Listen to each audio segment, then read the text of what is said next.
Good morning, everybody! Welcome back to season 2 of Jake and Justin in the Morning. This is our first episode of this year. I missed y'all. I'm sure you missed us. Oh, I didn't miss you. I really didn't miss anything. You did not miss me, Justin? No, not really, because I live with you already, so we didn't really go anywhere.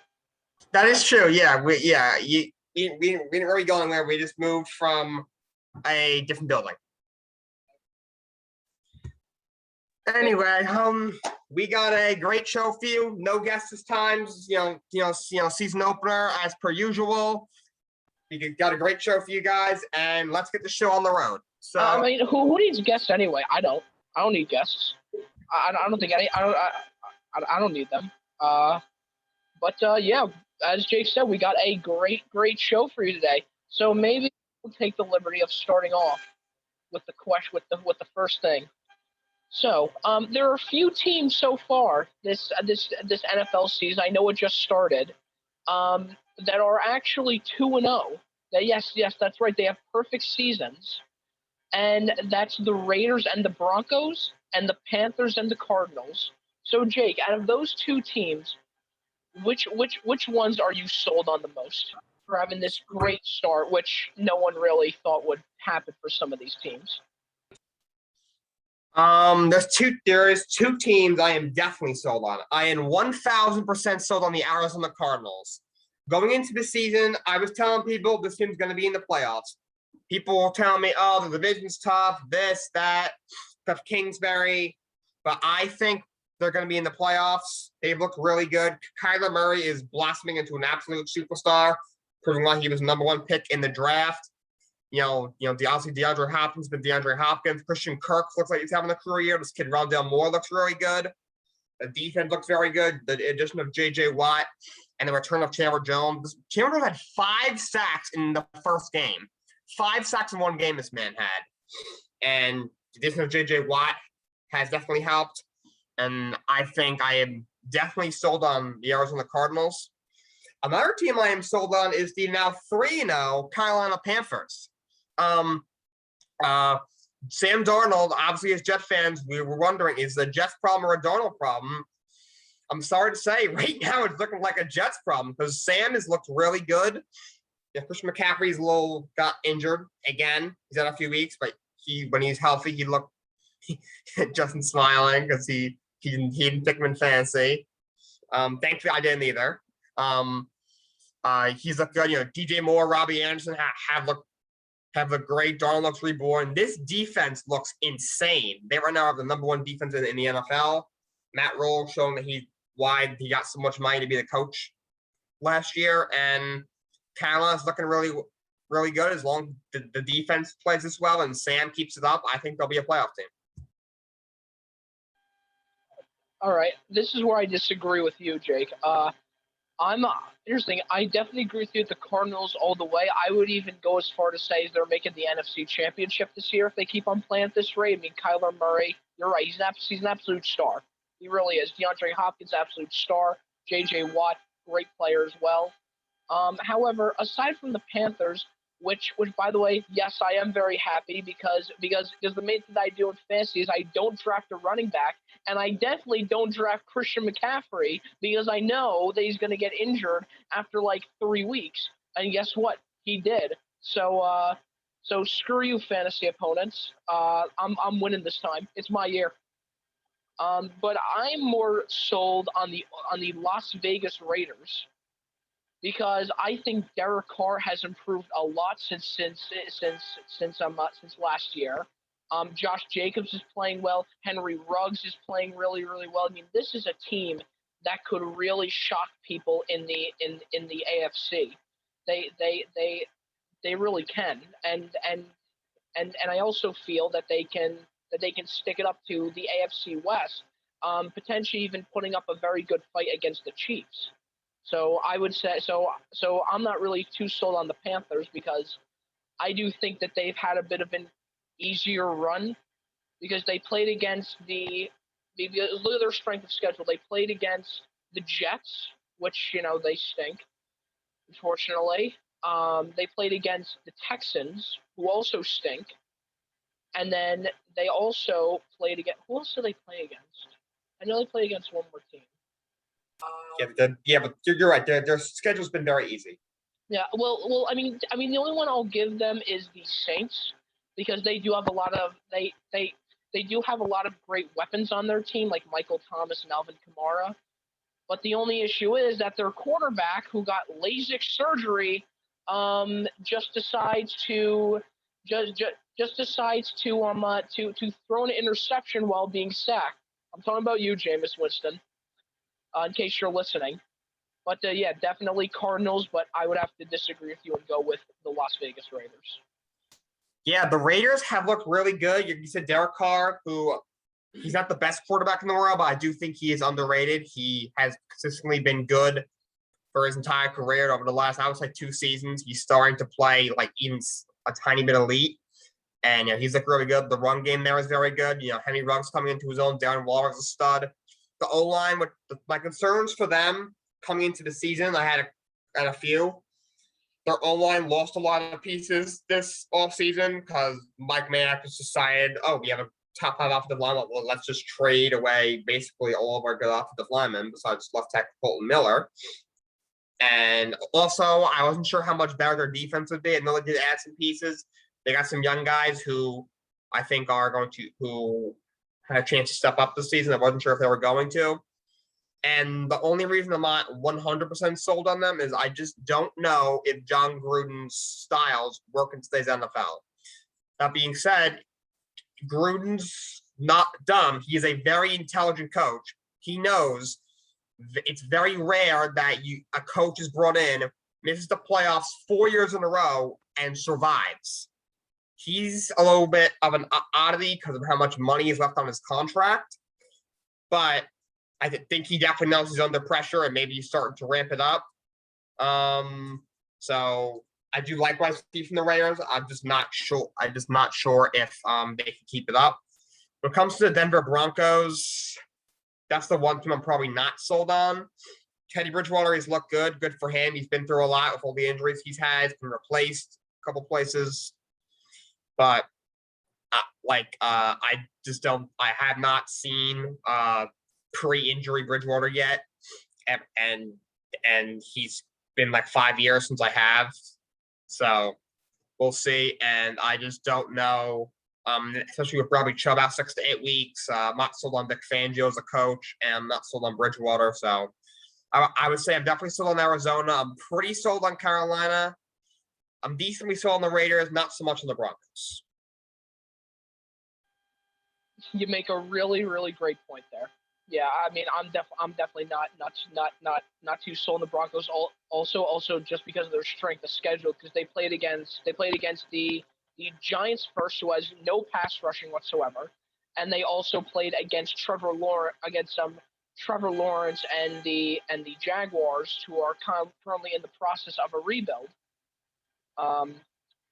Moving on. So we all know about the Bengals quarterback, Joe Burrow. Remember, he got drafted number 1 pick last year. People thought he was really, really good. However, last game, he got sacked like 6 times, right? He threw 3 picks. So I got to wonder, because he's on this Bengals team that's just not good, is Joe Burrow's career kind of screwed? Is he kind of going down like the Stafford path to where he's a great player, but he's kind of getting screwed over because the only person on the team that's good is him? As of right now, I think Joe Burrow, first of all, I think he's a superstar, but as long as he's on this Bengals team, as of right now, I don't think he's going to have any success. I just don't see it. The offensive line is absolutely horrible. It is bottom 5 in the league. It is terrible. It's just absolutely dreadful. They need to put an offensive line around this man, okay? I'm also not sold on Zach Taylor as a coach. He hasn't had much to work with the last 2 years. But also, how many wins does this guy have? 6, 7 wins the last 2 years? Like, he's got like an Adam Gase type record the last 2 years. And that is not a person you want to be compared to, especially when you talk about NFL head coaches. So I think the defense is a little bit better. He has some weapons around him. Jamar Chase, they should have drafted Penei Sewell, but he is a great player. Obviously played with him in college. T. Higgins, Tyler Boyd, Joe Mixon. So he has the weapons. Until I put an offensive line around him and possibly change the coach, I don't see it. I'm so proud of Joe Burrow and this LSU football team. Go Tigers! Did Ed Oregon just come on our show? It's pronounced Ogeron, but Ed Ogeron, he just come on our show? Yes, for all you that don't know, I'm doing my impression of the LSU coach, Ed Ogeron, who said something along the lines of that in his press conference when Joe Burrow and the LSU Tigers went 16-0 in the season, and then went on to win the championship against Clemson. His career's screwed. Joe Burrow's done. He really is. And it's not because he's bad, it's because they can't draft. They really can't. You had this year they had a very, very nice selection of offensive linemen. And who do you pick? Let's get another wide receiver. Let's do that. It won't matter unless Joe Burrow has time to throw, which he never does. Because no, he's always getting sacked, and so his only resort is just throw the ball as fast as he can and pretend just pray that's not picked off. This man needs to be traded. He really does. I mean, he deserves a better team that can give him better coverage, and when, or should I say, if he even gets that, I would say he'll probably be a superstar in a few days to come, in a few years to come, no doubt. All right. Next topic. Moving on to my favorite sport. Everyone knows what my favorite sport is. Basketball. So, Jake, remember in episode 7 when we asked why did the Timberwolves suck? Yes. We said Timberwolves, why do they suck? Well, recently, a few days ago, they fired a couple of people. They fired their GM, they fired their president. This is probably a pretty big deal. I just want to pick your brain on this. I got to wonder what do you think about this?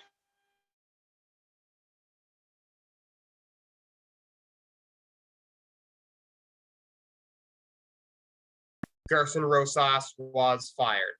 He'd only been hired just over 2 years ago. I mean, they let him control the offseason. They've been talking to the Sixers about Ben Simmons trade, which will probably involve a lot of higher draft picks and some key players if trade were to go through. You let him, talk to the Sixers about that. You let him do all your offseason program. They re-signed a couple of the younger players. You let him do all that, and you just fire him.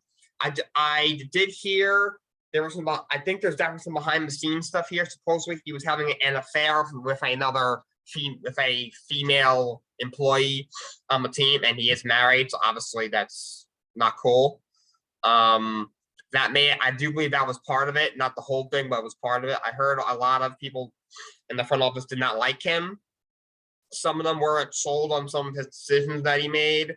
And although he may not have been perfect, I don't really know if there's been any Timberwolves executive in recent memory that's been any better than him.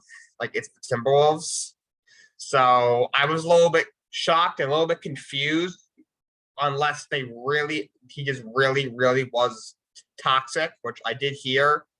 I don't have the numbers or anything to back that up. It's just something I read, just like everybody.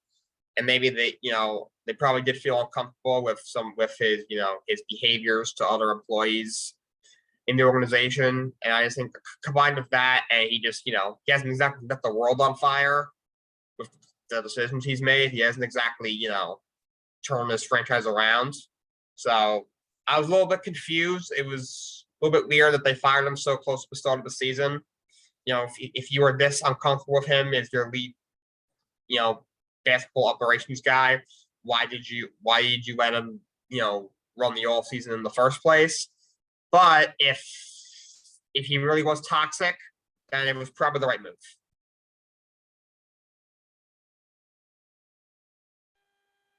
I think this is without a doubt one of the best things that the Timberwolves could have done right now. They don't know how to draft. They really don't. I'm gonna read off some of the picks they made over the past 7 years. So they have Zach LaVine, who's a great player, but he's gone. Glenn Robinson, he's gone. He's not on that team. Markel Brown, where even is he? Alessandro Gentile, where is he? Karl Anthony Towns is one of the most overrated basketball players in the league. He's a center who lacks defense. C.D. Osman gone. I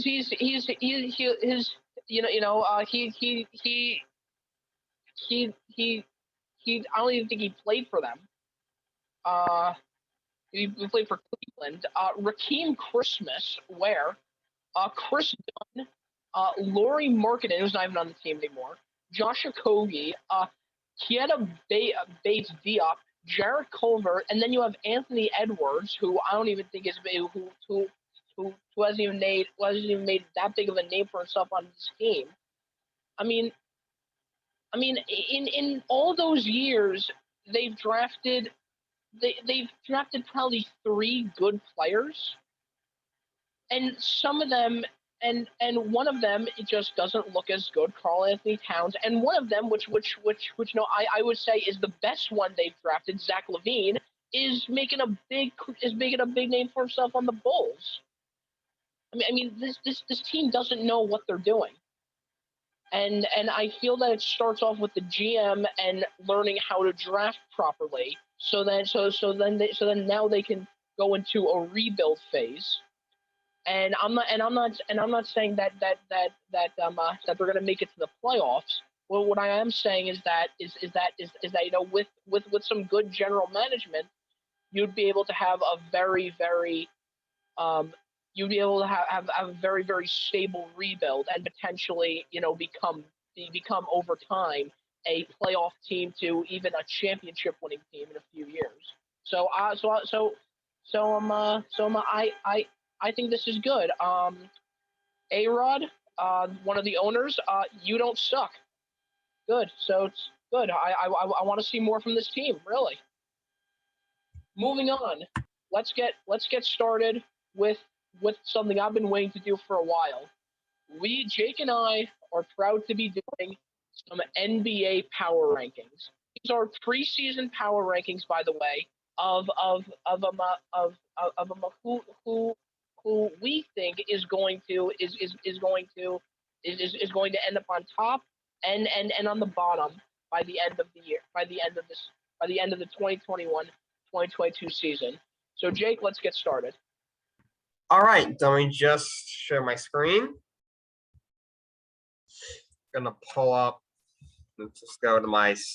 I saved this to my favorites because, of course, like everyone watching, we are everyone's favorite sports talk show. It's one of my favorite things to do. Talk to you guys. All right, here we go. All right, so I guess, Justin, who do you have first? Okay, so in the power rankings rules, here's how it works. The first team is always the team that won the NBA championship last. So number 1 is going to be the Milwaukee Bucks. All right, the Milwaukee Bucks. Okay, they're going to make their way up.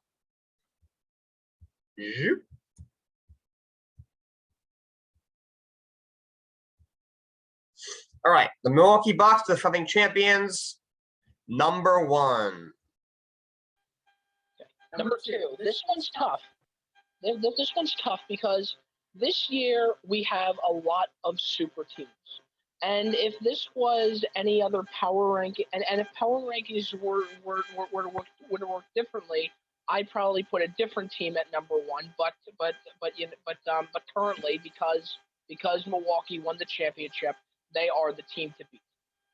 But I think number two is, without a doubt, the Brooklyn Nets. I definitely agree with that. I am not. I mean, as a Knicks fan, the Nets are kind of our rivals. Obviously, they're both in New York. Obviously in most New York rivalries, it's pretty close to 50-50. Knicks, Nets in New York, it's much further spread just because obviously the Knicks play in Madison Square Garden. Nets are a much newer team. They've only been in Brooklyn for I don't know if they've even been there 10 years now. But yes, also I don't love the players on the team. I think they're very soft. They kind of drive me nuts. But this team is probably my pick to win a championship this year. Kevin Durant, James Harden, Kyrie Irving. They got other guys like Joe Harris and Nick Claxton that are very good players as well. This team should be best suited to win the NBA championship this year.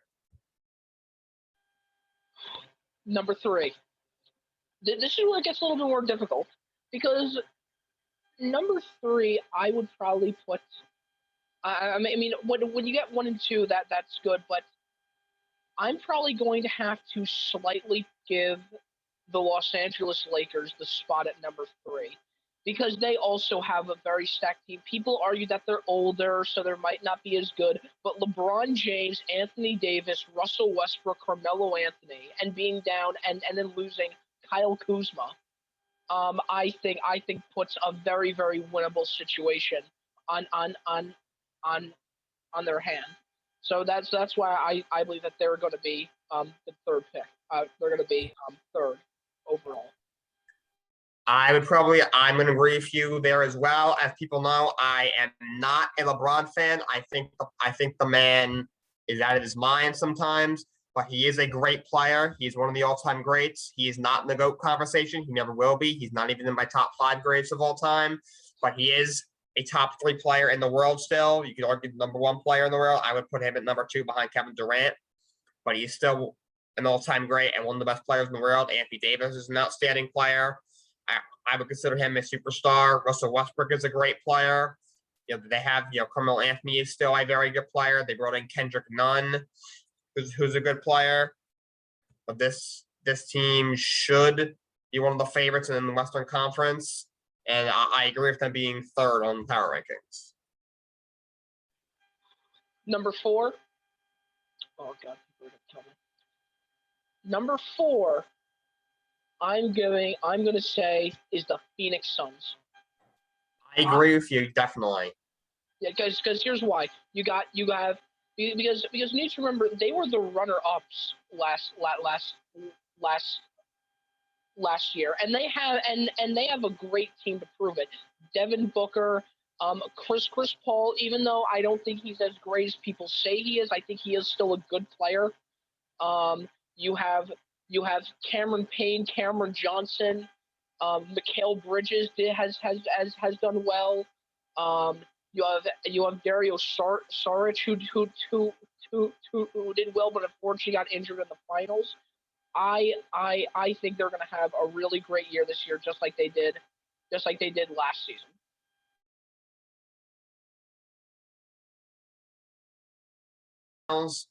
This year, also Devin Booker's a superstar. Chris Paul is such a great player. Everywhere he goes, he wins. He's much older now, but he's still a great player. Obviously, he hasn't been as efficient in the playoffs. Hopefully, he's able to get that elusive ring, which I don't think that'll keep him at a Hall of Fame. But if he gets it, he's absolutely first ballot and probably makes him a top 5 point guard in the history of the NBA. And like you said, they got so many other great players. DeAndre Ayton had a really good year. Cameron Payne had a monster playoffs. They are definitely they're my pick to go back to the finals. Number 5. You know what? I'm gonna piss off every Warriors fan right now. I'm going to say that the Denver Nuggets are going to have a better year than the Golden State Warriors, and I'm going to tell you why. Because yes, they do have the greatest shooter of all time, Steph Curry, and Klay Thompson is coming back, but he's been gone for like 2 years, right? He is just not going to be the same compared to having the reigning MVP Nikola Jokic, Jamal Murray, Facundo Campazzo has done well. I mean, they have a lot of great players on that team, and that's why I think they're going fifth. Yeah, it's an interesting pick, but I think there's only a couple of teams I would have put there. They're definitely one of them. Obviously, you said they got Joker. They'll have Jamal Murray healthy. They have Michael Porter Jr. is a budding star. They got some other good players, just like Facundo Campazzo, who's an excellent defender. They are definitely in the driver's seat to possibly have a deep playoff run in the West. At number 6, I'm going to choose a team with what I believe is the most underrated roster in the NBA. I'm going to say the Miami Heat goes at number 6. Jimmy Butler, Bam Adebayo, Duncan Robinson.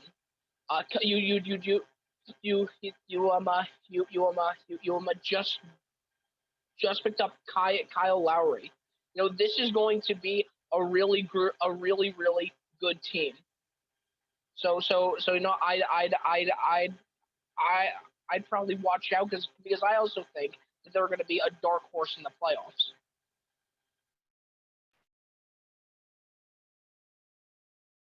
Here, Eric Spoelstra, one of the best coaches in the NBA, done a great job. He's got at least 2, might even have a 3rd championship for a reason. Like you say, Jimmy Butler's a superstar. Bam's a budding star. They got Goran Dragic. They run Lowry. Tyler Hero's a really talented young player. Duncan Robinson could shoot the lights out. They're one of the most complete teams in the league. Remember, the last time they were fully healthy, this is without Kyle Lowry, they were in the finals. Was in the bubble, but still, they were in the finals 2 years ago. All right, this is where it gets really, really difficult because there are still a few good teams on the board right now. And you kind of wonder who deserves this 7th overall spot. Not necessarily East or West Division. We could always do that later if you guys want that. But I'm not. But it's really tough. I mean, I could definitely take out a lot of choices. But at number 7, I think I got to show some love to the Warriors and put them there. Interesting pick. Golden State, obviously they got Steph, who last year was probably a top 3 player in the league. Some people even thought he should win MVP over Joker, which I do not agree with, but he was a top 3 player in the league last year. They got Klay back. If Klay can shoot the lights out like he has in the past, plus Andrew Wiggins and James Wiseman takes a step forward. Eric Pascal, they got a pretty deep bench. Steve Kerr is obviously he's got 3 rings. They should have no problem getting back into the playoffs, and the sky's probably the limit with this team. All right, this is why I love power rankings. Because for every team you put on the board just makes it more and more difficult to choose here, because once again, so many great teams, so many of them deserving that 8th spot. I'm going to have to say, you know what? Jake, do something for me. Switch. Yes. Move the Utah Jazz to number 7. Put the Warriors number 8. Okay. All right, so let's go with Utah. By the way, the Utah Jazz are an excellent team. They had the number 1 record in the NBA last year. Although, probably didn't have on paper the best team. Did have the most wins in the league, ended up losing in the second round to the Clippers. Okay, then we just swap them in Golden State. Utah's at 7, Golden State is now at 8. Donovan Mitchell is a superstar. Rudy Gobert is an amazing center. They brought back Mike Conley. They got Bogdanovich who can shoot the lights out. Jordan Clarkson was sixth man of the year last year. Joe Ingles. They have more shooters than a few teams have had more shooting than this team has right now. Great. They're great defensively. Winston is an excellent coach. I could easily see them being in at least the Western Conference Finals. Yeah, and that's why I thought, and for all those reasons, that's why I think they're going to be better than the Warriors, because they just honestly have more weapons. I mean, they do have Steph, they do have Clay, who's going to be coming off that 2-year injury, but then like, who's your next best shooter? I mean, and Kelly Oubre. What? We all know Draymond's not going to do it. So that's why I'm not entirely sold on the Warriors being that high this year. What are we on, number 9? Yes, sir. Jake, make a pick. All right. Okay. I'm not sold on this team. They have had a bit of a dysfunctional offseason, but I'm actually going to go with the Philadelphia 76ers. I'm not sold on this team. You know, I don't know what's going on with Ben Simmons. If I'm a Sixers, I am taking whatever I can get for this man. I just don't think he has any basketball skills whatsoever. And when you're playing in the NBA, having basketball skills would kind of help. I just don't think Ben Simmons quite has that whole the basketball concept down. Like in basketball, what you have to do, like the orange thing, the circle with your orange, you have to shoot it into the basket. You know, if you just like dribble around the paint, that's just not going to work, which he likes to do. So, but Joel Embiid, I'm not a fan, but he is a superstar. You know, Steph Curry is a great shooter. Danny Green's a pretty good 3-and-D player. Tobias Harris is a great player. Doc Rivers can't hold a playoff lead for his life, but you know he is a good coach, at least in the regular season. Does have a championship ring, and I think if they can even get half their asking for Ben Simmons, they can still get another good offensive player back, which they could use. They're great defensively. They just think they need some more shooters. I mean, they clearly are shopping, and Ben Simmons doesn't want to be there either. So I think because Ben Simmons is going to be off the team, which I think will make them better, I still think they'll be a top 5 team in the Eastern Conference. Yeah, you know what? If they get rid of Ben Simmons, who just doesn't know how to play basketball, I think that actually is a good spot for them. I really do. 10th pick, right? We're on 10th pick. I'm gonna regret this one. I'm gonna regret this choice. I know I am. But I'm going to. I know that in the regular season, I'm gonna be very happy that I chose them, but in the playoffs, not so much. I am very, very conflicted between the Clippers and the Blazers for that 10th spot, because they both have things that are really, really good about them, but they both have things that are not so great about them. CJ the backcourt of CJ McCollum and Damian Lillard is nuts. It's disgusting. But then you have Kawhi Leonard and Paul George, who are also very good in the regular season. The only issue is that I'm concerned about the Clippers is that, number one, Paul George chokes in the playoffs, and also Kawhi Leonard can't stay healthy for his life.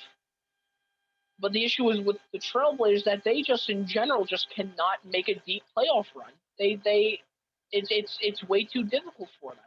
And on top of that, their center Nurkic is also a very, very injury-prone player.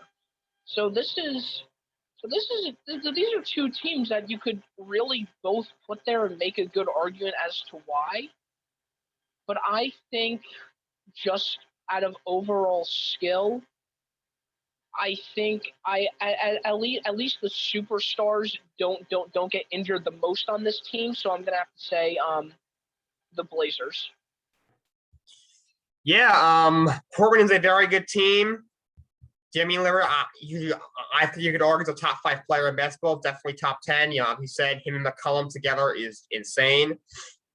But Nurkic can't stay healthy. Now they got a new coach in Chauncey Billups, who, a lot of people didn't love them hiring him because he has a criminal record. And a lot of people didn't think they should have been so quick to just bring him in like that. Although whatever happened was the case was closed, and it was, I think, almost 20 years ago. But honestly, I'm making a bold claim. Unless the Portland Trailblazers get to the NBA Finals this year, Damian Lillard will not be on the Portland Trailblazers next season. So I think Portland's under a lot of pressure. Dame clearly wasn't thrilled. Yeah, he's just tired of losing in the first round, second round. Even when he gets to the West Final, which has happened like twice, he gets slapped. I think he's tired of it. I do think he likes Portland, and yeah, that's Justin doing Dame time. As much as I love Dame time, I think it might be time for the Blazers to get to the finals if they want to keep Dame. Absolutely. Jake, make a pick. I'm going to go with the other team you're considering, the Los Angeles Clippers. I think they're going to have a slight down year this year because I do think Kawhi Leonard is going to miss some time this year. I could see him being out until about December because he is coming off a torn ACL in the postseason. Without him, Paul George is a great player. Like you said, he's had issues in the playoff, was much better this year, but he still couldn't lead them to a championship, which is what he's being paid to do. They have some other very good players. They got Marcus Morris. They brought in Eric Bledsoe, brought him back.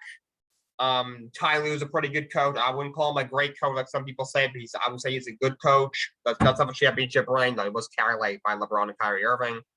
Does have one. He knows how to win. But I think they're going to have a slight down because Kawhi is going to be out for a good chunk of the season. And as a result, there are teams ahead of them like Portland that are going to be healthier, just going to end up finishing better than them. As we know, they can't win the playoffs anyway. Yeah, absolutely. No doubt there. Number 11. All right. I'm going to piss off every Knicks fan with a little dose of reality.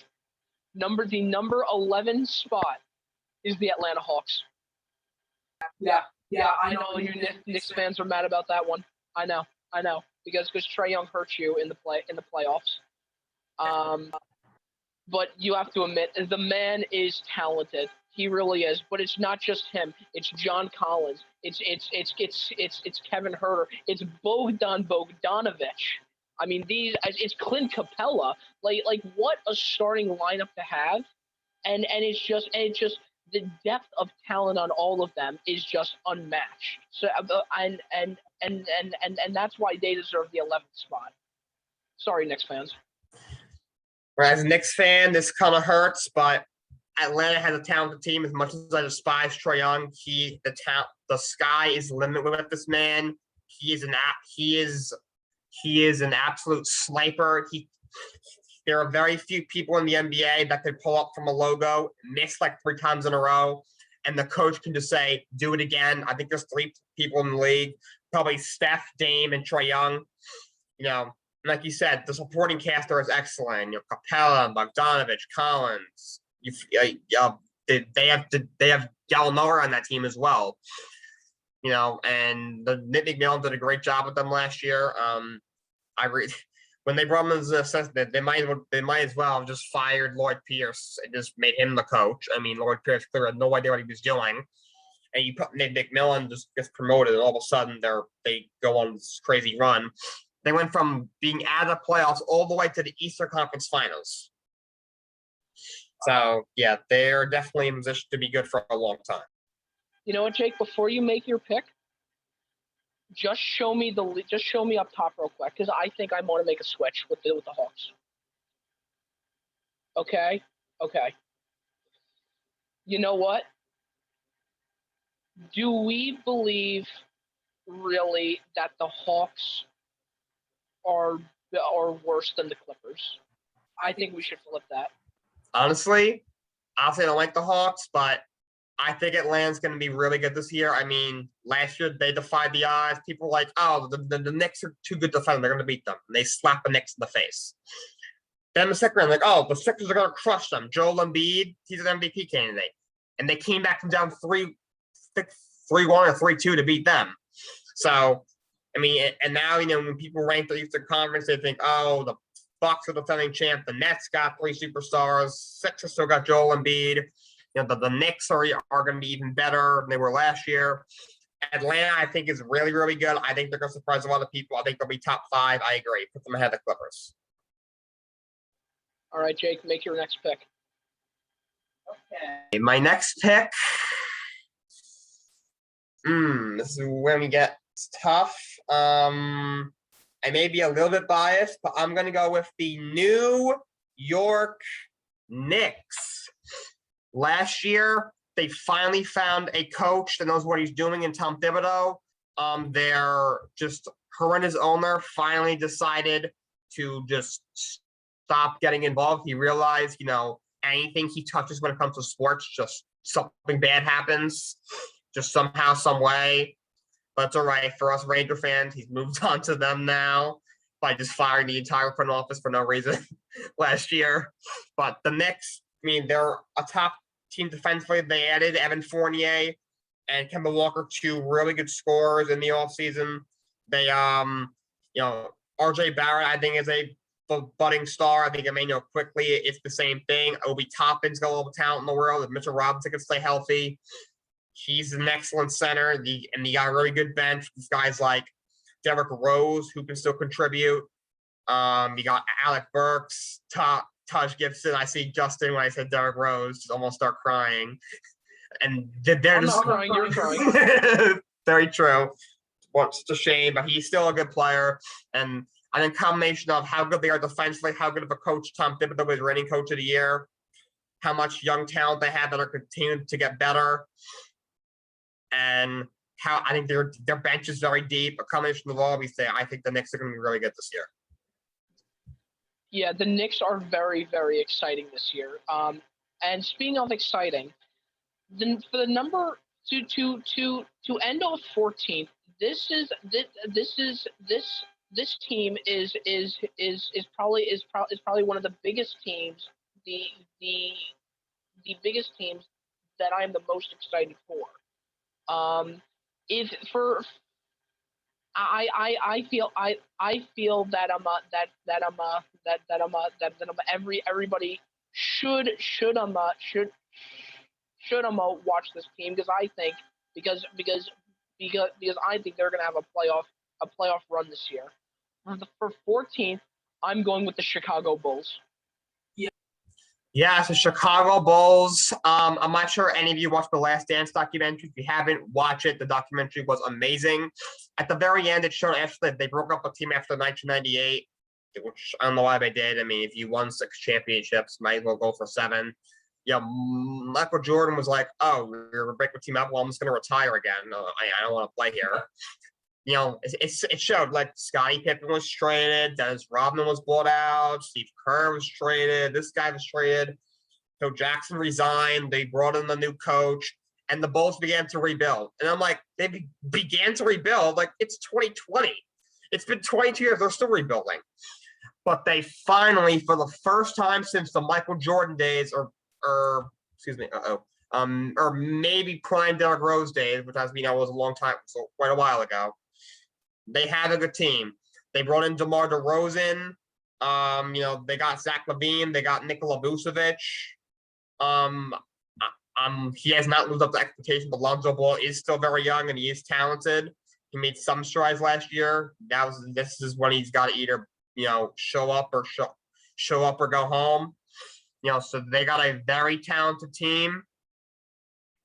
Obviously, they made a coaching change. Hopefully, the coaching change pays off. Hopefully, Billy Donovan, who a couple of years ago did lead a Thunder team that a lot of people thought would be a lottery team into the playoffs and almost beat James Harden in the first round. Hopefully, he's the right coach for that team, and I think the Bulls will definitely be in the playoffs this year. We also need to remember they also they also have a few other good players as well that are on that team. I mean, they just picked up Alex Caruso, so even though we That's do right. make fun He's of a him, very good player. yeah, he is a good bench player. They also have Kobe White as well, who I thought was a good draft pick as well. He's a very, very talented, and I also think a very underrated player that came out of that draft class. I am so excited for that team. So Jake, next pick, number 15. Okay. Justin, I apologize for who I am about to pick. I'm not sold on them either. But at this point, we're past probably the teams that would be considered elite or near elite. We're getting into more mid-tier teams. For the number 15 slot, I am going to go with the Dallas Mavericks. Yeah, I'd agree with that one actually. I'm not a fan of Luka. I'm really not. I don't. I think he's a crybaby. I think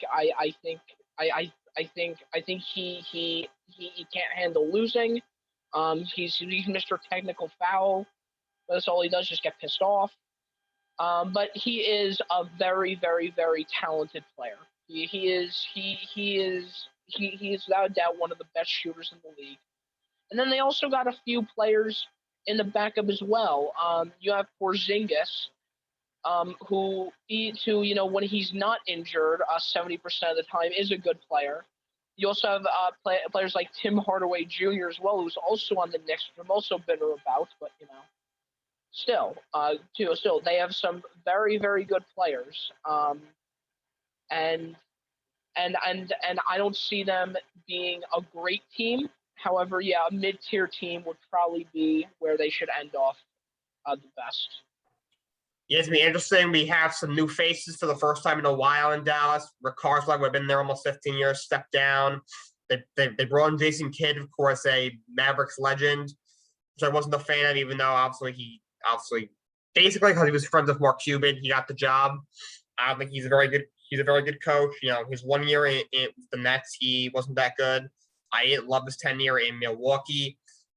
I've heard he's not loved by the organizations that he's been with. He's always wanted a lot of power. He's wanted some decision-making power, which definitely will not go over well in Dallas. Mark Cuban runs the show there. Obviously, he has a domestic violence on his record, which of course is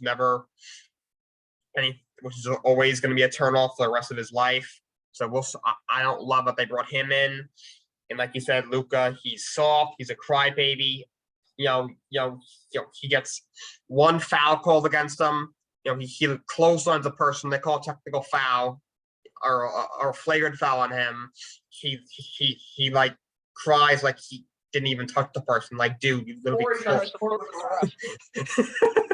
Yeah, or he just has a moment with the ref. I feel bad for the equipment manager because there's literally a 10-minute video on YouTube of him ripping his jersey open.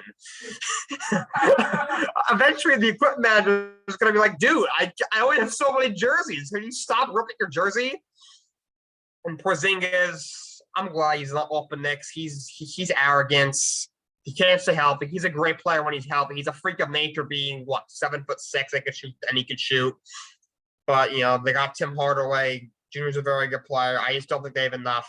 My prediction is what they do every year. They finish, 5th, 6th, 7th in the West and lose in the first round. All right, number 16 we're on. So now we're kind of reaching a point to where we're in the mid-tier to lower tier teams now. So you really got to think which one's better than the worst. I got my eye on three teams. And those three teams are the Celtics, the Hornets, and the Grizzlies. I think any one of them can take that 16th spot because they're all good teams, but they're not great teams, which is why they all belong there. And if we didn't have 30 spots, I'd put all of them in that one section.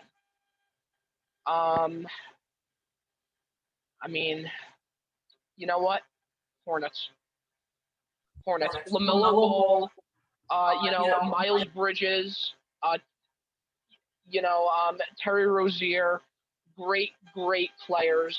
I just don't think Jason Tatum is enough. I don't think John Morant is enough. I think the Hornets do have some depth here to where they could make potentially a play into first round run in the playoffs, but nothing higher than that by any means. I definitely agree with you. I could even see the Hornets just sneaking in the playoffs. I mean, the East is pretty deep this year. I mean, we already got, Brooklyn's going to be at the top. I think Milwaukee's going to be at the top. Miami will be there. Philly will be there. The Knicks will be there. Atlanta. That's 6 teams right there. So, the best you're looking at is probably 7th in the East, but I do think they can get 7th or 8th in the East for sure. Well, like you said, they got so much young talent on that team with LaMelo and Rozier and Miles Bridges. They're just, if Gordon Hayward can stay healthy, he's still a very good scorer. And Michael Jordan, whose ownership have been scrutinized in recent years, he's finally starting to make some good moves. James Borrego, I think, is a very underrated coach. He's done a good job there. He's turned the team, when he brought it, was on the heels of losing Kemba Walker, which really set them back probably about 5 years. They were probably on the brink of being at least they were a team that was always like a fringe playoff team. They were probably on the brink of maybe going in the top 5, and Cameron just got tired of losing, and you can't blame him. And he went to the Celtics. Now he's on the Knicks, of course. And they're definitely building something now. I think they got a talented team, and that they'll definitely be at least in the play-ins this year. Jake, the 17th pick is yours. Okay. I got a few teams I'm looking at right now. I would say I'm looking at Boston Celtics. I'm looking at Memphis Grizzlies. I'm also looking at the Indiana Pacers, who finally have a coach that like the entire team doesn't absolutely despise. TJ Warren decided to have season-ending surgery instead of like trying to rehab without surgery, just so he didn't have to play for the guy. I mean, that's how much they hated Nate Bjorken. I am gonna go with the Memphis Grizzlies, though. I think they have a very good young team. John Morant, very exciting young player. People call him the point god for a reason. Number 2 pick a couple of years ago. Dylan Brooks is a great 3-and-D guy. They got Jaren Jackson. If he can stay healthy, him and Jaren Jackson could be like a, not to this degree, of course, but a Kobe and Shaq type duo. I think they're that talented. I love them moving Valanciunas for Steven Adams, but Steven Adams, I do think he's a better fit in Memphis than he is in New Orleans, where he just was kind of lost. And they got a talented young coach there, and I think they're set up to win for a while. I'll put Memphis there. I say if they get in the play-ins to the West. All right. To end off the mid to be for the second to last mid-tier team, I'm not even gonna give an explanation. Just Boston Celtics. Just Boston. I mean, there is no other team here that I think should be above the Boston Celtics. Because they are still a decent team with Jason Tatum leading them, but I'm not completely sold on the general managing move of Brad Stevens. So yeah, I guess Boston has to be disappointed with another sports team now. Good luck. Yeah, the Celtics, this team is up with Celtics of old. There's so many greats that have come here in the 60s. They had Bill Russell and John Havlicek. They had Larry Bird and Kevin McHale and Robert Parrish. In the 2000s, they had Ray Allen, Rajon Rondo, Kevin Garnett, and Paul Pierce. And this team doesn't have that. Jason Tatum, like you said, he's a superstar. I think he'll be top 5 in a couple of years. Jaylen Brown's a very good player as well. But outside of that, Kemba Walker's gone. Marcus Smart's decent. Robert Williams, the young center, is pretty good. But there just isn't enough besides Jason Tatum on this team. I do think Ime Udoka is a slight upgrade over Brad Stevens as a coach. But again, Brad Stevens as a GM, I think that experiment is going to fail. All right, Jake, so now you have the 19th choice. Now you need to remember something. Whoever you pick here is the final 10 is what we were saying are the worst in the NBA. And so no pressure. Right, number 19. So we're just outside the bottom 10. Now we're getting to teams that best are crawling into the end of the play-ins. If not, they're going to miss the playoffs. Of the teams I see here, I'm going to go with the Indiana Pacers. They got a huge coaching upgrade in Rick Carlisle, a guy they can actually trust now after they had no trust in Nate Bjorken. There is some talented players here. They got Domantas Sabonis. They got Aaron Holiday's a good young coach. Holiday's pretty good. Miles Turner, him and Sabonis down low are very good. I think this, Jeremy Lamb, TJ Warren, once he gets healthy, I think this team is decent. I think they'll sneak in I think they'll be in the play-ins. But because of how deep the East is this year, probably not much further than a play-ins victory and maybe a first-round berth. I wouldn't necessarily say this is the best choice. I'd say this is the only choice. You had no other option. You really didn't. I mean, all these teams I'd say listed here, I just have zero faith in. But I guess if I have to choose one that ends off at the 20th spot, God, this is difficult. This is painful. This is painful. You know what? I'm gonna have to say a team. There are some players on the team that I'm about to choose that actually do have some goods to them, but it's just once again it's not enough. I'm gonna have to go with the Sacramento Kings. You have players like Buddy Hield. You have players like Tyrese Halliburton, and then you got like Tristan Thompson. You have De'Aaron Fox. He's a great player. But I just have no faith in this team. But I have more than some of these others on the board. Yeah, I mean the Kings, the franchise, are just egregious. But you're right. They got two excellent young guards, De'Aaron Fox, Tyrese Halliburton, Buddy Hield. Who, can we just get this guy out of here at this point? Like, he clearly doesn't want to be there, but he is there. I don't know. I think they need a complete culture change. Luke Walton is not a good coach. He never has been, never will be. Get Vlade Divac out of there. He is a terrible GM. He got nothing for DeMarcus Cousins, who was still in his prime, pre-injury. DeMarcus Cousins, who was a freak before he got injured. Picking Marvin Bagley second overall has been a disaster. They should just wipe the floor with that pretty much that whole administration there. But like you said, they're at this point, now we're going into the worst 10 teams in the NBA. So Justin, who is your first pick? Who is the 10th worst team in the NBA going into the season? The number 21 out of 30. You make it sound like it's like a compliment. Congratulations, you're not the worst, you're the 10th worst.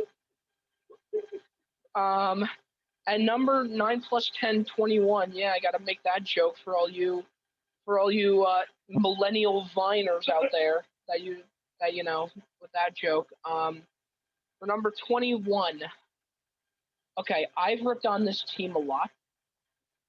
However, I got slim pickings. I really do. Dude, it's just not easy. It's not easy. I'm in between right now the Pelicans and the Wizards. Because I think both teams could have that spot, but nothing lower than that. I'd probably, because they have Bradley Beal, an undoubtedly NBA superstar, and some good additions to it, like KCP and who I still think is a pretty good player, not amazing, but okay. And then Montrezl Harrell, who I think is a good player as well. I'm gonna have to say the Wizards. I probably agree with you there. Yeah, I don't think they make the playoffs. I mean, with Bradley Beal and Russell Westbrook, they crawled to the 10th seed in the Eastern Conference. Now, without him, they got pretty much no chance. Bradley Beal is a great player. Like, other than him, it's KCP, Montrezl Harrell, Nito, Rui Hachimura, just Davis Bertans, who took a big step back last year. Just a Robin lot. Lopez. I'm sure they still have him, but they do. Like, he's another example. This is beside Bradley Beal. They got basically all role players plus Kyle Kuzma. So I don't even if you want to call. I don't know what you want to call him, a role player, a bench player, a bad player. He just isn't good. Can we call Kyle Kuzma a player? You see, even I don't think so. All right, Jake, number 22. You know what? You deal with the choosing now. What's your number 22? This is where it gets tough. I'm actually gonna go with the New Orleans Pelicans. I'm gonna go with the Pelicans. I don't think they're very good. I do think Zion, who obviously I know Justin, you're not a fan. I do think he has. I do think when people say he's next LeBron, I think that's ridiculous. But he is a great player at age, I think 20 or 21, did average 27 points a game and shot over 60%, though all those shots are probably within like 8 feet of the basket. He is a very, very talented player, but sky is the limit for him. Brandon Ingram is another great player, all-star caliber player, but besides him, they really don't have anyone. They got Valanciunas, who's a good center. They just made another coaching change. David Griffin, who is a good executive, I'm hearing. I read a report that he's not very well liked in that organization. We obviously like last year when Zion got hurt, he complained that like refs didn't call fouls on him. I mean, like the guy's 6'8", 280. I mean, like he can't take a couple of slaps on the arm. Like really, but I think they're just the best one available because they have 2 all-star caliber players plus a couple of other okay role players. All right, so before I make the 23rd pick, I'm just going to explain to the audience here why I don't like Zion. All right. Firstly, when he was getting drafted, I didn't like the way the media talked about him. I thought they overhyped him way too much for a guy whose main skill is dunking the basketball. And I just think everybody praised him way too much. And the reason why I didn't like him was because because he clearly is overrated. And a few weeks ago, there were rumors that he wanted to be traded, which I think is absolutely ridiculous because you're not good enough to be traded anyway. It's like shut your ego down, buddy. Come on. All right, 23rd pick. No. I'm just gonna rapid fire this one. Toronto Raptors, no doubt. Spicy P, Fred VanVleet, very good players. I think Pascal Siakam is an underrated player, to be honest with you. So that's why I'd say that they're obviously not the best team, but I wouldn't say that they're the worst team in the NBA. No doubt. Definitely, yeah. Very disappointing year for last year for Toronto, and then of course that they lose Kyle Lowry. Obviously, last year they lost Marcus Gasol and Serge Ibaka, which really hurt. As for Fred VanVleet, who's next to the point guard, really good scorer. Siakam is a perennial all-star. There really isn't enough. They got Chris Boucher, is pretty good. He was a 6-man of the year candidate. They got OG Anunoby's turned into a pretty good player. Nick Nurse is an excellent coach. There's a reason everyone in the NBA is trying to get Masai Ujiri to come to them. One of the best executives in the world, but they just don't have enough besides VanVleet and Spicy P. We also need to remember that they also have a very great unspoken staff member on that team, Drake. They have Drake, one of the greatest a great masseuse in the NBA Finals to Nick Nurse. A hype man, a Robert Saleh hype man style. A guy. A very, very integral part to that team, of course. Jake, make a pick. All right, so we're going for the 24th spot. So it's the 7th team in the NBA. Oh, goodness gracious. You know what? I'm not even going to hesitate. San Antonio Spurs. This is not the Spurs of old. There's no more Tim Duncan. There's no more Manu Ginobili. By the way, breaking news: Manu Ginobili's been hired as a coach by the Spurs. It's going to be, I think, a development coordinator or something. So good for him. But there's no more Manu, no more Tim Duncan, no more David Robinson, no more Tony Parker. Also, no more Kawhi. There's nothing left. DeMar DeRozan's not even there anymore. Marcus Aldridge isn't there anymore. They got two talented young guards, Dejounte Murray and Lonnie Walker, who made a lot of strides last year, especially Lonnie Walker. But outside of those two guys, Jakob Poeltl's pretty good. Keldon Johnson's very athletic, great rebound, especially for his size. But they still won't make it to the playoffs. But as long as they have Greg Popovich coaching, they can't be the worst. True. Number 25 we're on, right? 25. Without a doubt, probably the Timberwolves. Because they still do have some good players on that team. They got Karl-Anthony Towns, they have Anthony Edwards. They just picked up Patrick Beverley isn't on the Timberwolves. I know Clippers traded him. I think the Clippers traded him to New Orleans. Where did I trade him? He got traded twice, I think, and it may have even been bought out. But either way, though, still they do have some good players on that team. I do believe he actually is on the Timberwolves, but who knows? I doubt he'll finish the year at least. Probably doesn't get bought out knowing the Timberwolves. I mean, he's just been a team traveler in the offseason. Yeah, he's currently playing for the Minnesota Timberwolves. Yeah, and he's a little crazy. No doubt, he is a crazy man. He's got a few things wrong with him. However, he is still a pretty good player, good defender. And I don't think he brings much to that team, but I think he brings enough to stop them from not being the worst team in the league. I agree. There's some talent. Towns a great scorer. Can't play defense, but he's a great scorer. Very dangerous for a big man. Anthony Edwards is a very talented young player. Top pick last year. They have some other young guys. Malik Beasley. Unfortunately, they're kind of a train wreck right now. I don't even know who's coaching the team anymore. I think it's Chris Finch going to his first full year. Their front office is just in shambles. I don't know. Do they have any? Is there any employees on this team that left? I don't know, but yeah, they're these last five just have absolutely no talent. This team at least has a little bit of talent. All right, the 26th choice is all yours. All right, all five of these teams are going to be horrible. There's a reason that they're a bottom five in the league. I don't know, man. You know what? I'm going to go with the Cleveland Cavaliers.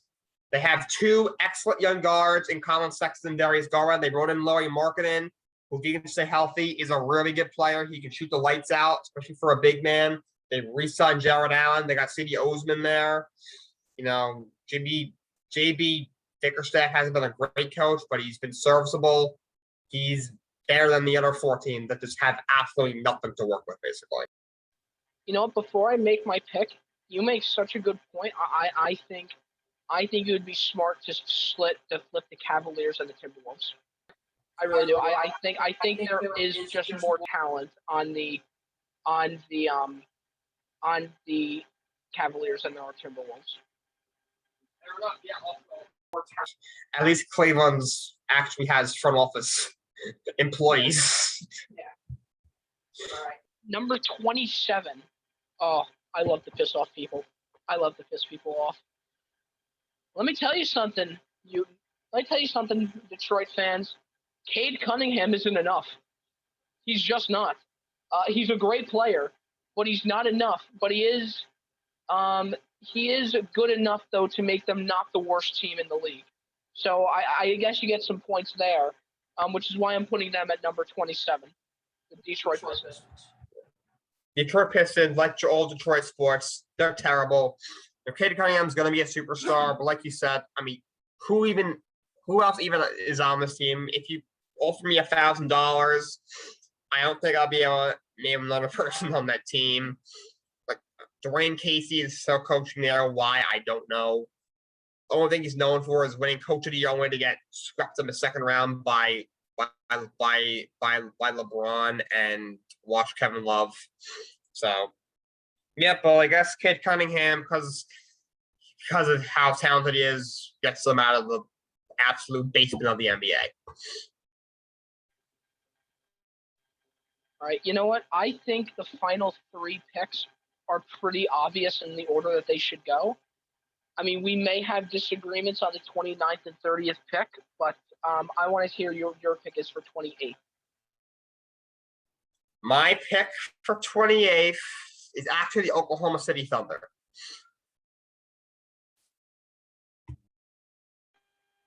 I don't know. I don't know about that one. I kind of disagree with that pick. I just think that this team is so young. There are so many young players. Okay, their coach, like Mark Daniel, I think he's like 30 something. I think he's younger than us. I think the coach is about 14 years old. I do not believe he is a full grown adult. I don't believe he's even hit puberty yet, the coach. Like he's like 14 years old. I do not believe, but I think they did trade away Moses Brown. But I think there's so many talented young players that could, if they take a step forward, could be just enough to keep them out of the basement of the league.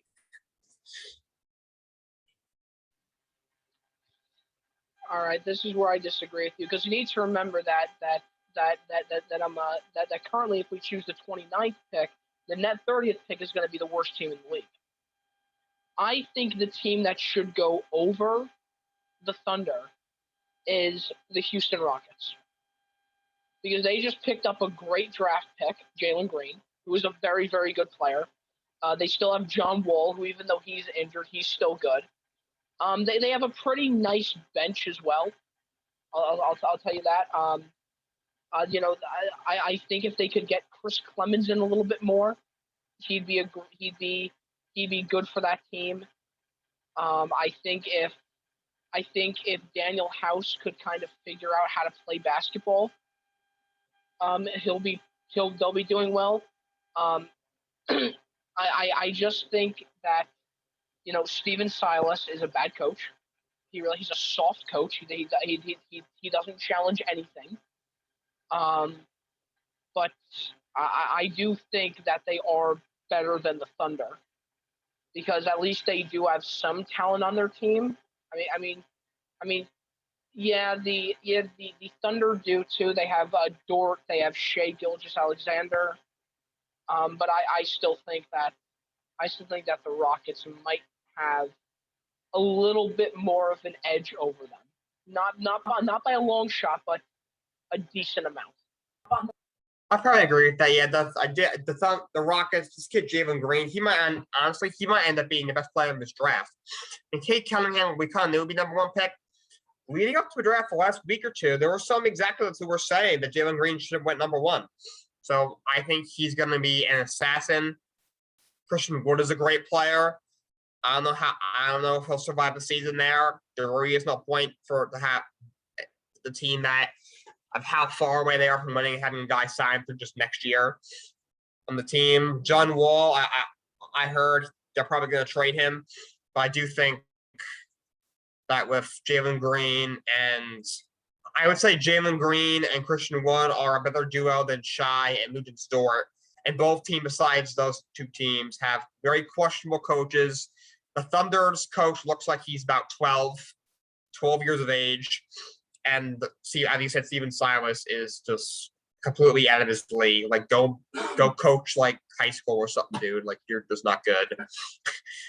So yeah, I'll put the Rockets over the Thunder because of that reason. All right, Justin, last 2. Okay, so basically I get the last pick because whichever one, I'm honored for this one because whichever team I choose, I'm basically saying that the one that I don't choose is the worst team in the league.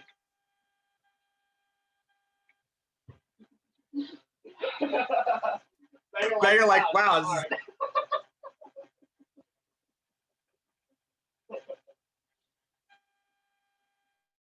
I need to Google. play to people. Hard. So we still have a team. This is difficult because this is all coming down to one thing.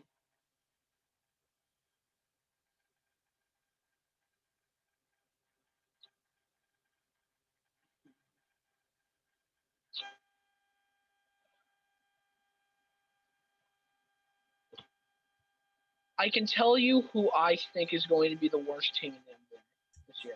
Okay. And I think just by a tiny edge. And here's the thing. If Steve Clifford was on the Magic, still, I would probably say that they're without a doubt the worst team in the league.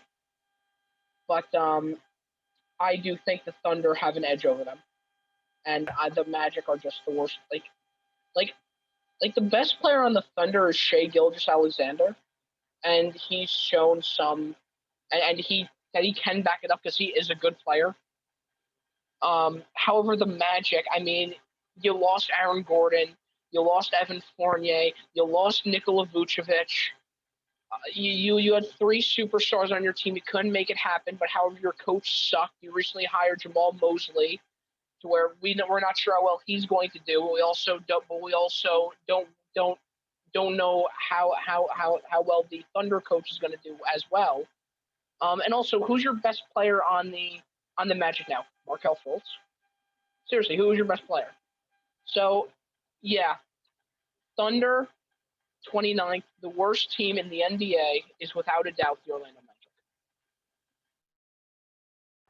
Yeah, I mean, Thunder, like I said, they got so many young players. And a lot of the guys, a lot of people won't even heard of, but they have so many 20, 21, 22-year-old players who in a few years will probably be very good. But for now, it's going to be tough. But I think also the Magic have a lot of young talent as well. They got a lot of young players and a lot of draft picks back a lot of trades they made. RJ Hampton, kid they draft, I think is very talented. Mo Bamba played a little bit better. Markelle Fultz was starting to play a smidge better that he still can't shoot for his life. And so the terrible number 1 pick before he got injured, like he always does.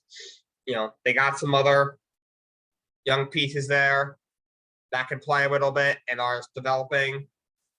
Maybe 3-4 years down the line, they could start to put something together, especially if this guy Jamal Mosley is as advertised.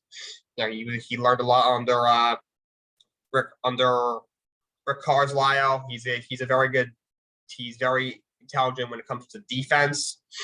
But yeah, I'll say the young talent, right, is though both are not close to NBA ready in Oklahoma City, is slightly better than in Orlando. All right, ladies and gentlemen, that is the NBA Power Rankings. Just bring it up to the top so I can read off. Thank you. Let's bring it up to the top so we could show everybody what we've done here. So in order from best to worst: Milwaukee Bucks, Brooklyn Nets, Los Angeles Lakers, Phoenix Suns, Denver Nuggets, Miami Heat, Utah Jazz, Golden State Warriors, Philadelphia 76ers, Portland Trailblazers, Atlanta Hawks, LA Clippers, New York Knicks, Chicago Bulls, the Dallas Mavericks, Charlotte Hornets, Memphis Grizzlies, Boston Celtics, Indiana Pacers, Sacramento Kings, Washington Wizards, New Orleans Pelicans, Toronto Raptors, San Antonio Spurs, Cleveland Cavaliers, Minnesota Timberwolves, Detroit Pistons, Houston Rockets, OKC Thunder, and Orlando Trainwreck Walt Disney World Magic. And there you have it. Our 2021-2022 preseason NBA Power Rankings. Let me know how much you love them. I mean, I can't imagine anyone wouldn't like them because we did it. So now it is time for everyone's favorite segment. You hate to see it. All right, so I'm going to go first. I will reshare my screen. Let's get rid of this. Let's start with this. So, Justin's face. You're a shame. Insane. All right, I'll fix that. I know what I haven't memorized. I'll fix God, it. dude, he's throwing the podcast. Really, he's throwing. Jesus, like you don't care. I'll resave it, and then it'll be all better. And I memorized the picks up here, so I'll resave and I'll send it to you. Anyway, so you know the New York Jets are bad. When a 12-year-old on the cringe social media site known as TikTok is absolutely breaking them apart. I mean, this. I'm gonna obviously you can't get sound on when I'm sharing the screen. This is what he's pointing out. You got so you got this Jets offensive lineman's committing holding. You got this Jets offensive lineman being freaking pancaked. You got these. You got I think I'm not sure if you could see. I think we'll see if he moves the screen. You got this guy isn't able to block. You got this guy. The guy from the tight end. He's just standing there. He's not blocking anybody. I don't know what he's doing. Look at the receivers. They can't get separation for their life. And for their life, there's another Jets player that's just standing around doing absolutely nothing. And, You like watching me suffer. And then you got the two Jet receivers, like I said, they can't get any separation. And once Zach Wilson throws it, it gets tipped in the air once, tipped in the air twice, right into the hands of the Patriots flyer. This is to start the game. And then New England got the ball. That set the stage for a 25-6 loss and let Zach Wilson threw 4 picks. Justin, how much do you hate to see it? I give it a 10. I give it a certified 10. Here's my problem. Everybody is blaming Zach Wilson for this loss, but it's mostly the atrocity of an offensive line. Really, it stinks. They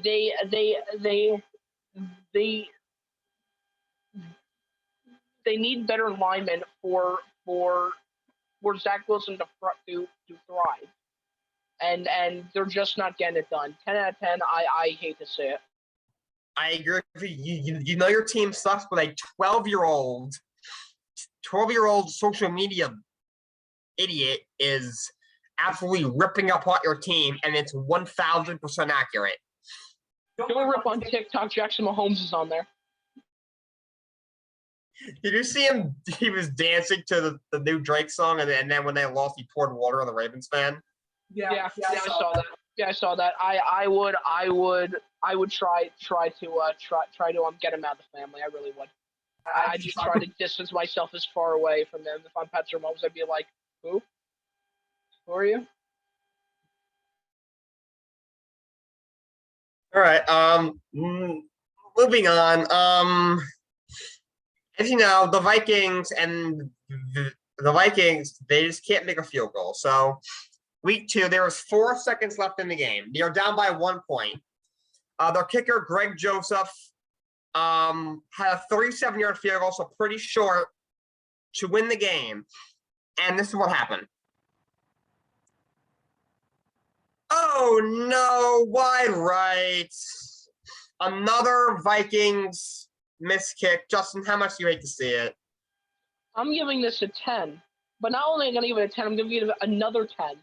Because if you listen in to the Vikings radio, they were going nuts because they thought he made it. They're like, "Oh, Greg Joseph, what you monster!" And then like, "Oh wait, he missed," and they like sounded really sad. I mean, I expected the Chargers to do that kick. I mean, that's just sad. I mean, this right here is the Vikings season in a nutshell. 10 out of 10. I hate to see that one too. I'm going to give it a 7. I mean, I don't want Arizona winning. As we talked about, I'm pretty high on them. But come on, man. Like, how many Vikings kickers? We got Gary Anderson, Had missed the kick all season. He's in the playoffs. He makes it. They go up by 10 and steals the game. He misses. The other team goes down and scores, sends it to overtime when they lose. If Blair Walsh had like a 25-yarder in the playoffs in that like 2-degree game against Seattle, like I was thinking about going to get like a bottle of water from my fridge. I'm like, oh, he's gonna make it, and then he misses. I'm like, how do you miss that? I know it's 10 degrees out, but still, it's 27 yards. And now, Greg Joseph, a team that, when Aaron Rodgers is in your division, you can't start 0-2. All they can do is make a 37-yard field goal, and they can avoid that and be tied with the Packers, and they miss. And now Mike Zimmer, it looks like he's on the hot seat now. So, last but not least, okay.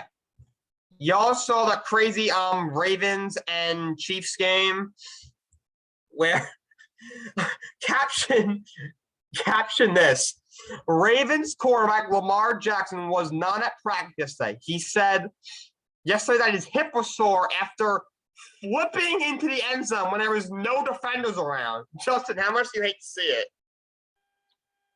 I'm gonna have to give it an 8, really. Freaking Lamar Jackson, dude. I mean, that's what you get for flexing, really. You try to be cool, you try to do the flip, and what do you end up doing? You end up hurting yourself. I mean, I don't know. I don't know which one's funnier. This or Carson Wentz managing to sprain both his ankles. In one play. Because dude, it's just nuts. If he misses a game for this would be even funnier. 9 out of 10. I'll give it a 9 out of 10 as well, just because I don't think he's gonna miss any time. It would absolutely be a 10. But dude, come on, there was no one around. You could have taken the escalator and got it. You could have taken the escalator and still gotten in the end zone. Like, there's no reason to do that. You're their starting quarterback. Your backup leg is Tyler Huntley. Your entire team is already injured. If they lose you, your season's over. You can't be doing that, dude. Come on, man. 9 out of 10. All right. I'm gonna stop the share now. We're in the home stretch here. Justin, who is your athlete of the week? My athlete of the week is not necessarily an athlete, but related in the same field. I'm giving it to the Chicago Bears coach Matt Nagy. Because Matt Nagy finally made a smart choice, but it took him for Andy Dalton to get injured to finally say Justin Fields will now be the starting quarterback, which should have been the case in week 1, by the way. But nonetheless, he's doing it. So good job, Matt Nagy. I gave Ryan Pace it when they drafted Justin Fields, so it's only fair if I give Matt Nagy it for starting him. Yeah. Unfortunately, Andy Dalton may become a starter again when he's healthy. That's what he said. Hopefully Justin Fields balls out and keep him off the field, because if not, Matt Nagy and Ryan Pace will probably both be out of the job. Anyway, my athlete of the week is Derrick Henry. If I had another one pick in fantasy, I would have drafted him. The man had over 230 yards. The man's an absolute tank. He's a beast. He keeps running like this in a couple seasons. He might have a shot at the Hall of Fame. Keep running, Henry. Keep going with your massive stiff arms. He's my athlete of the week.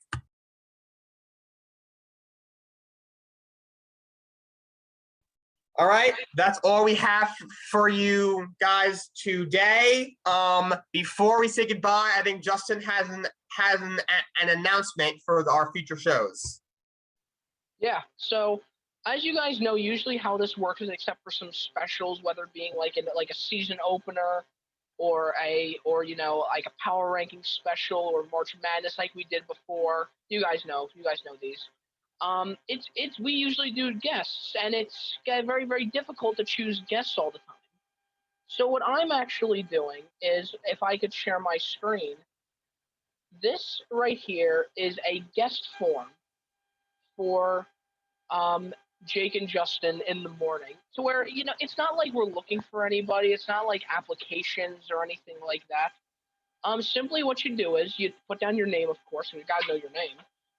You put down the sports that you like the most, which would be football, basketball, baseball, hockey, or you could do any other one. We could do soccer, tennis, esports, like I do. I would love to debate you onto why the San Francisco Shock isn't going to take it home this year.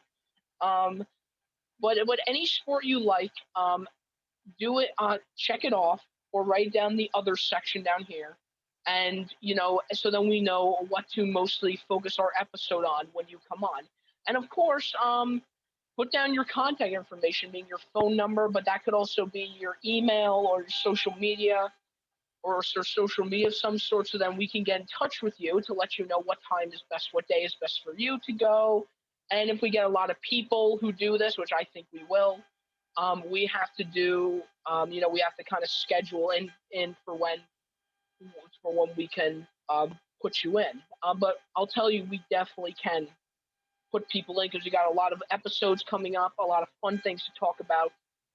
We just love to have a guest on so that we can talk more about what their favorite sport is as well.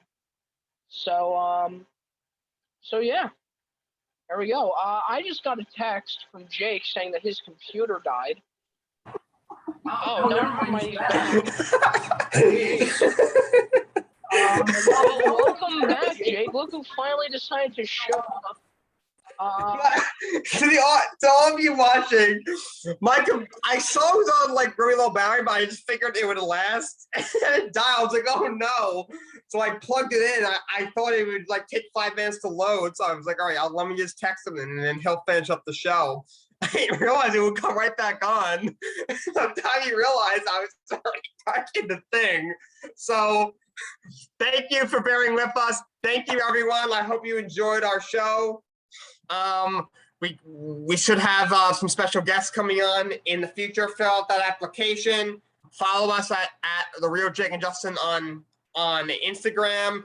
I had a lot of fun today, and so long. By the way, that application link will be in the description. Please fill it out, because we'd love to see who wants to be on. Anyway, guys, have a great rest of your morning. Peace out, everybody.